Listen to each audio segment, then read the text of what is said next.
Welcome to Haunted Talks, the official podcast of The Haunted Walk, offering ghost tours and paranormal adventures in Kingston, Ottawa, and Toronto, Ontario. My name is Jim Dean. I am the creative director, and we really appreciate you joining us for today's episode.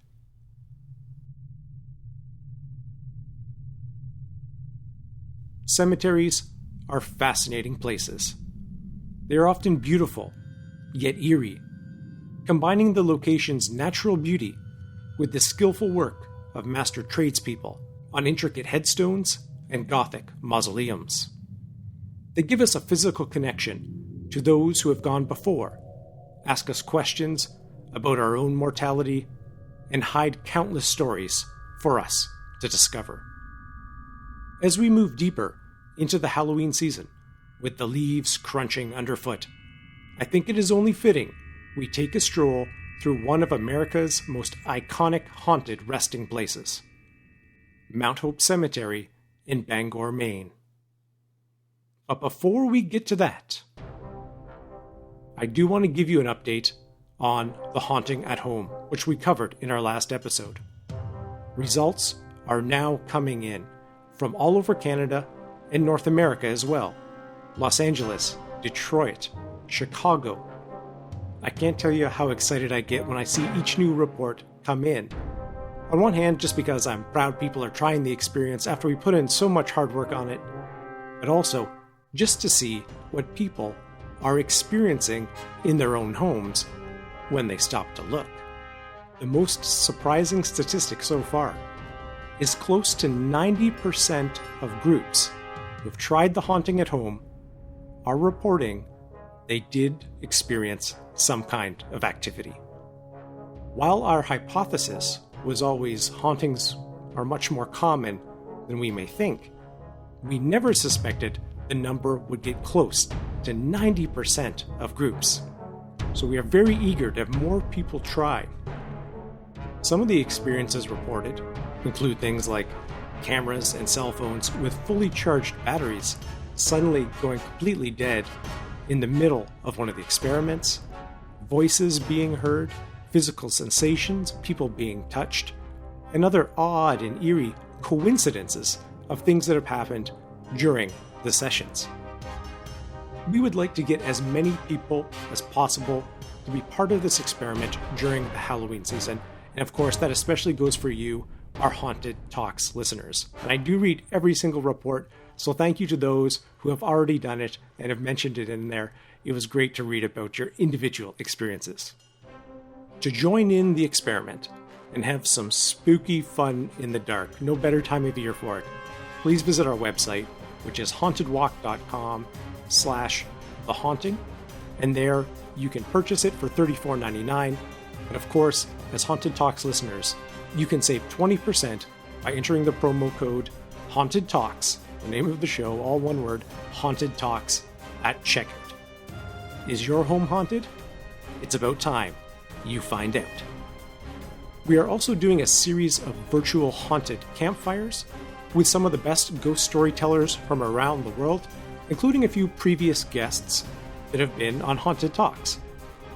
I'd also like to mention our small group bubble ghost tours are continuing in Kingston, Ottawa, and Toronto.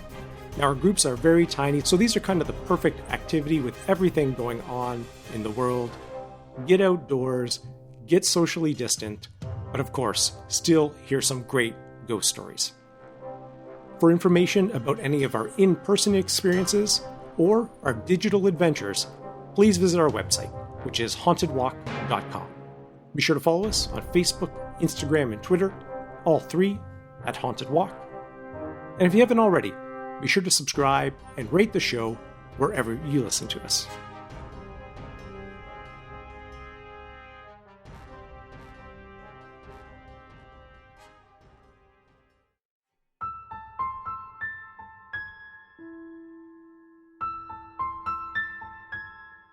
In the 1830s, long before Stephen King would arrive, Bangor, Maine was a frontier boomtown. It would soon become the world's largest lumber port, with 150 sawmills operating along the Penobscot River. With the growing population and affluence of the community, land was purchased for the Mount Hope Cemetery in 1934. It would be the second garden cemetery in the country and was designed by architect Charles G. Bryant and built by the Bangor Horticultural Society to provide a respite from the grassless urban landscapes. As cemetery expert Keith Eggener of the University of Missouri describes in an interview with The Atlantic, the old church burial grounds were beginning to be seen as inadequate, dangerous, crowded, expensive to maintain, and as carriers of disease. Thousands of burials had taken place on very small plots of ground. These places filled up. You often had burials 5 or 6 coffins deep. Sometimes the walls would break during floods. It was actually rather horrible. Coffins would break open and bodies would spill out onto the street. During the time of epidemics, yellow fever, cholera, cemeteries were seen as centers for the gathering of these diseases and their dissemination. At the same time, cities were becoming more crowded, real estate prices rising. As the economy was growing, it also came to be a fact that Americans wanted to provide better amenities for their citizens. Cemeteries were seen as the last great necessity. By moving the dead out of the city center to places further afield, allowed for much larger burial grounds that also removed the dead from the immediate realm of the living. Cemeteries we built for ourselves, increasingly after 1830, were places with winding roads and picturesque vistas. The idea being you could leave behind the mercantile world outside the gates and enter the space where you can meditate, where you can come into contact with spirituality and concentrate. They were quite important spaces for recreation as well. Keep in mind, the great rural cemeteries were built at a time when there weren't public parks, or art museums, or botanical gardens in American cities. You suddenly had large pieces of ground filled with beautiful sculptures and horticultural art. People flocked to cemeteries for picnics, for hunting and shooting, and carriage races. These places became so popular, not only were there guidebooks issued to guide visitors, but also all kinds of rules were applied to the grounds. Since completion, over 30,000 people have been laid to rest at Mount Hope Cemetery.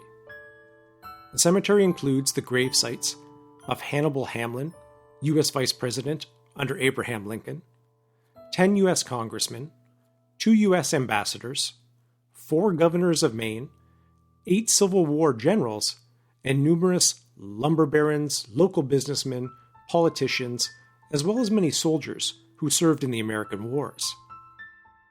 The cemetery sits on 300 acres and was added to the National Register of Historic Places in 1974. When Stephen King moved to Bangor, he would often visit Mount Hope Cemetery during his time off from school, hatching some of his scariest story ideas that are now famous in pop culture. King reportedly borrowed the names of some of his best-known characters, such as Carrie and Georgie, from headstones that are located in the cemetery. Mount Hope was featured in several scenes from the 1989 movie adaptation of King's novel Pet Sematary. King himself makes a cameo in the movie as a minister presiding over a funeral at the cemetery. Aside from Stephen King's fictional creations, the cemetery has a well-earned reputation for being very haunted. Many people have reported seeing apparitions while in the cemetery. Visitors often report seeing unexplained shadows or ghostly figures lurking about and roaming the grounds. Some have even heard voices of small children calling out to them in the darkness. Others have felt an overall sense of unease while at the cemetery. In fact, it is such a well-known haunted spot that for decades, the police have done special patrols on Halloween night to discourage any would-be thrill seekers.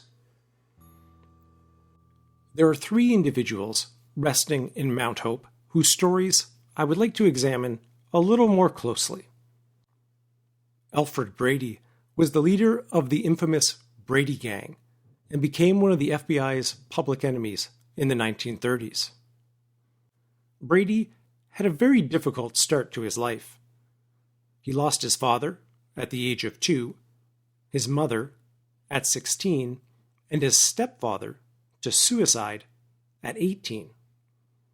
2 months after his father passed, Brady committed his first robbery, during which he was shot and wounded, and sentenced to 80 days of labor at a state farm in Indiana.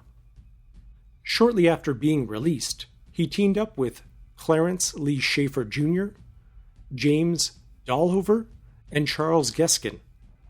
The gang were involved in stealing and stripping cars and making moonshine. Eventually, they graduated to armed robberies. After a jewelry store heist, they got into a gun battle with police and ended up killing an Indianapolis police officer in making their escape. 3 of the gang members, including Alfred Brady, were arrested a short time later. While awaiting trial, they assaulted a sheriff, stole his gun and car, and then took off on the lam. They continued their crime spree, committing robberies in Ohio and West Virginia, eventually landing in Baltimore, which became their home base of operations.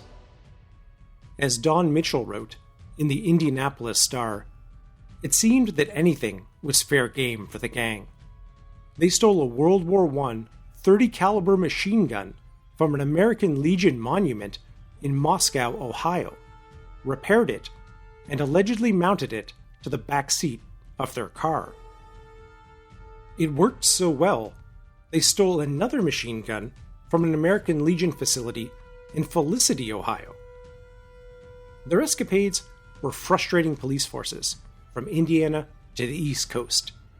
An Indiana state police captain said, "They make the Dillinger Gang look like neophytes." In 1937, after triggering an alarm, the gang got involved in a wild car chase with the police. The bandits hid their car and laid in wait for the police behind a church. As the police slowly passed looking for the car, the gunmen blasted away with shotguns, rifles, and machine guns, striking 2 officers, State Police Trooper Paul Miniman and Newton County Deputy Sheriff Elmer Craig. Miniman, who was driving, was struck multiple times and fell out of the car as it moved toward the church. Craig was hit in the hand, shoulder, and foot. The gang approached the wounded men and robbed them of their weapons and wallets. There was a moment where they pondered executing both officers, but for whatever reason, they left them lying there. Miniman, who had sustained 20 gunshot wounds, died 2 days later. Craig recovered from his injuries, but said, "We never had a chance." After committing hundreds of robberies, killing at least 2 police officers, and injuring many others, the gang found themselves in Bangor, Maine in September of 1937. They had traveled there on the belief that it would be easier to obtain guns and ammunition compared to other more urban centers. Their request for 500 rounds of .30 caliber ammunition and Thompson machine guns, or Tommy guns as they're more commonly known, drew the suspicions of the store owner, who contacted the authorities. When the gang returned a few weeks later to pick up the order, the FBI were waiting. Brady remained in the car, while Dahlhover went inside and Schaefer took position in front. Dahlhover was quickly arrested inside, which prompted Schaefer to start shooting through the front door of the store, hitting an agent. The agents from within the store returned fire, and Schaefer ran out into the street, where he fell and died a few minutes later with a .32 caliber automatic pistol in his hand, from which he had fired all but 1 shell. In the meantime, immediately upon observing the parked car with Brady sitting in it, Two agents approached with guns drawn, one on either side, informing Brady they were federal officers and ordered him to get out of the car with his hands up. Brady put up his hands and started to slide along the back seat, crying out, "Don't shoot, don't shoot, I'll get out." As he arrived at the door, however, he lunged out, drew a gun, and started firing at the agents. Fire was immediately concentrated upon him, and just like John Dillinger, he fell dead at the hands of the FBI. There was so much blood on the streets that the fire department had to come and wash it away. Soon after, Dellover was executed by way of electrocution. With no living relatives, Brady's body went unclaimed, and he was buried in an unmarked grave at Mount Hope Cemetery in Bangor. This would not have sat well with Brady, who was known to be very egocentric in his lifetime, and was almost murdered by his fellow gang members for prizing publicity and notoriety over getting away with their crimes. Some believe his spirit haunted the cemetery for 80 years until, in 2007, his grave was finally marked with a headstone and a brief religious ceremony was conducted. Others believe he is still lurking in the dark, longing for attention from the living. Ryan King, no relation to Stephen, who is the founder of Ghost Lamp Tours, says, "At the end of the shootout, Brady fell near a manhole cover. His last words were, 'Don't shoot, don't shoot.' Now and then, when some people drive over that manhole cover, they claim to hear the whispered final words of Alfred Brady."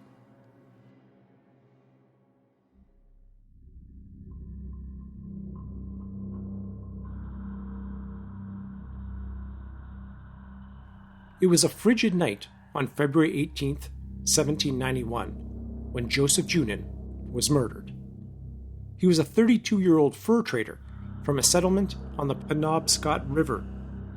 He was found in his cabin with multiple gunshot wounds to his head and was surrounded by luxurious furs. As he lay asleep, someone had entered his cabin and shot him multiple times. This is what is thought to be the first recorded murder in what is now Bangor, Maine.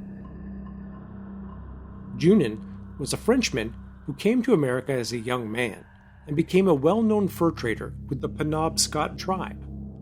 He had a good working relationship with them. In 1790, he moved to what is now Bangor and opened a store where he traded mostly, swapping blankets, cloth, and rum for furs from the native people. His nephew, Louis Perrineau, a young man who was around 15 to 16 years old, was sent from France by his parents to live with Junin that year. The night of the murder, Louis woke up the neighbors pounding on their doors, frantically pleading for help. He said the Penobscots were coming to kill his uncle and that they were surrounding the cabin. But the neighbors weren't entirely convinced. They tried to calm the young man down, but he ran off into the night. A little while later, they heard gunfire. The neighbors went over to investigate and found Junin dead. A search party was formed to find the people Louis claimed were threatening his uncle, but no one was found. An investigation began, and it determined there was no evidence to suggest the Penobscots visited Junin that night. The only footprints they found in the surrounding deep snow around the cabin belonged to Louis. The night after Junin's murder, Louis stayed at the neighbor's house. Reportedly, he shook and trembled all night long, which was construed as evidence of guilt. After the investigation, Louis became the prime suspect and was charged with the murder. Some thought he did it for his uncle's property and wealth. Louis' trial began in July of that year.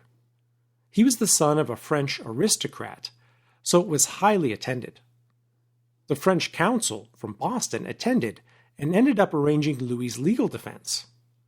Louis even sent a letter to George Washington begging for assistance, writing, "O glorious deliverer of your country, I must humbly beg you to excuse my daring to expose before your highness a picture of woes to which your mild heart will be very sensible. I have left my country at that prayer of a beloved uncle. The most horrid murder has deprived me of this dear father, and, could your excellency believe the sad tale, black injustice, with all of its most common criminal jury, accuses me of being his murderer. I am dragged in a narrow jail, where innocence never ought to go. Nor my tears, nor my prayers, nor my innocence can move the flinted heart of inhumans who perhaps are guilty of the crime of which they accuse me. Be your greatness judge of my griefs in thinking of the sorrow of a father and mother that tenderly cherish their son, who pays them with the same love. I weep bitterly, not for myself. I weep since I am innocent, but for the whole family of which I have always been the delight. In the name of your shining glory, in the name of humanity, designed to interest yourself in the behalf of an unjustly accused youth." During the trial, Louis claimed that 3 Penobscots had broken into their cabin that night and killed his uncle. Louis's legal team did a masterful job, and the jury found him not guilty.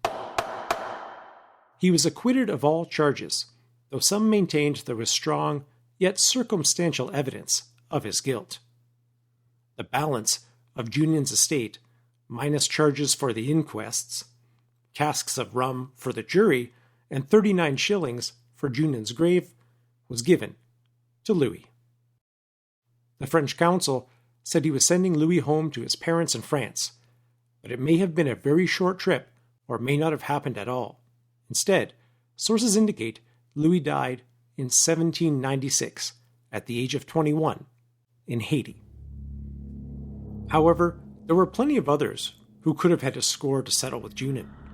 His business relations with the Penobscots had soured by the early 1790s, and many did not like the exorbitant exchange rates he charged. Junin was also rumored to have helped the British capture and control the Penobscot region during the Revolutionary War in the 1770s, providing intelligence and information about the Americans. Both local settlers and local Native Americans were affected by Junin's wartime actions and connections with the enemy. Some were even imprisoned because of the information and intel that he provided. After Louis was released, no one else was ever charged for the first murder committed in Bangor history. It remains unsolved 229 years later. Junin was buried in a small cemetery near his home. Some believed that at Junin's burial, the local Penobscot medicine women and elders put a curse on his body so that he would be forced to seek out the person who had wronged him. When the larger, grander Mount Hope Cemetery opened in the 1830s, some 40 years later, the Bangor City Council ordered Junin's remains removed from the old burial ground and moved to the new cemetery. When they were moving Junin, they opened up his coffin and found that his body was remarkably and unnaturally well preserved. It frightened some of the locals enough that they decided to help try to lift the curse. They added this small phrase to the bottom of his gravestone, the oldest in the cemetery: "May his soul rest in peace." Hopefully, that has worked.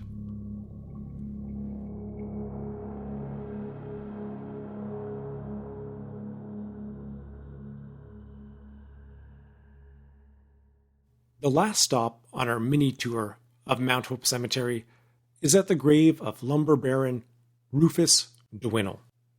His marker is one of the most unique and eye-catching memorials on the property. Imagine, if you will, a concrete coffin, or sarcophagus, suspended several feet in the air by a post in each of its four corners. The story, as told by Tom Burby of StrangeNewEngland.com, goes that Dwinnel was a man who married only once, and then to a much younger woman. She was a beautiful and well-connected woman whose taste in clothing, furnishings, and travel were extravagant compared to Dwinnel's more modest tastes. In fact, Dwinnel was a skinflint compared to his new bride. As he aged, and the years made apparent the mismatch, his ill feelings toward his younger wife only grew stronger. When he died on September 29, 1869, his wife was stunned to learn that his will included a rather interesting clause. As long as he rested below ground, it claimed, she would not get a penny of his money. This was Dwinnel's way of finally taking control of his fortune again and getting it out of her hands. But Mrs. Dwinnel was not so easily discouraged. She ordered a strange memorial for her husband, something not seen before in Bangor, Maine, or many other places either, unless one goes back to ancient Egypt. She ordered a stone sarcophagus built and set upon 4 pillars. Then she had his body placed within the stone coffin, always at least 3 feet above the ground, never below. She retained full control of his money and had the last laugh at her husband, who, at least for the moment, must have thought that he was smarter than his wife. The truth is, Rufus Dwinnel never married or had any children. His body, according to records kept at the office of the cemetery, indicate that he rests below the monument, underneath the shade of the many trees that surround it.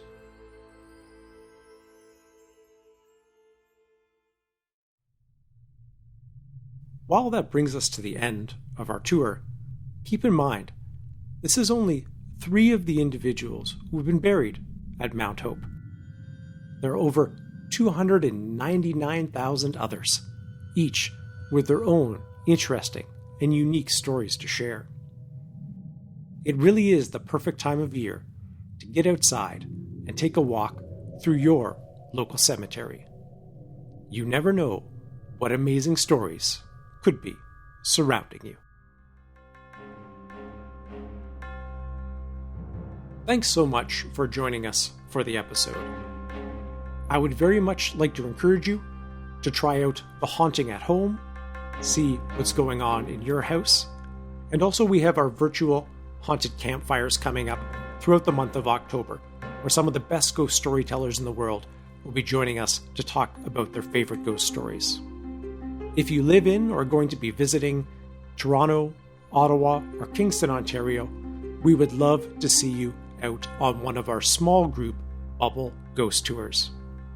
The foggy nights right now are perfect for sharing some spooky tales. To take part in any of our virtual experiences or our in-person tours, please visit our website, which is hauntedwalk.com. Be sure to follow us on Facebook, Instagram, and Twitter, all 3 at Haunted Walk. And if you haven't done so already, please be sure to subscribe and rate the show wherever you listen to us. As always, a special thanks to our Haunted Talks team, including Michelle Dennis, our outstanding audio editor, and Kevin MacLeod at incompetech.filmmusic.io for the additional music. Until we meet again, sweet dreams.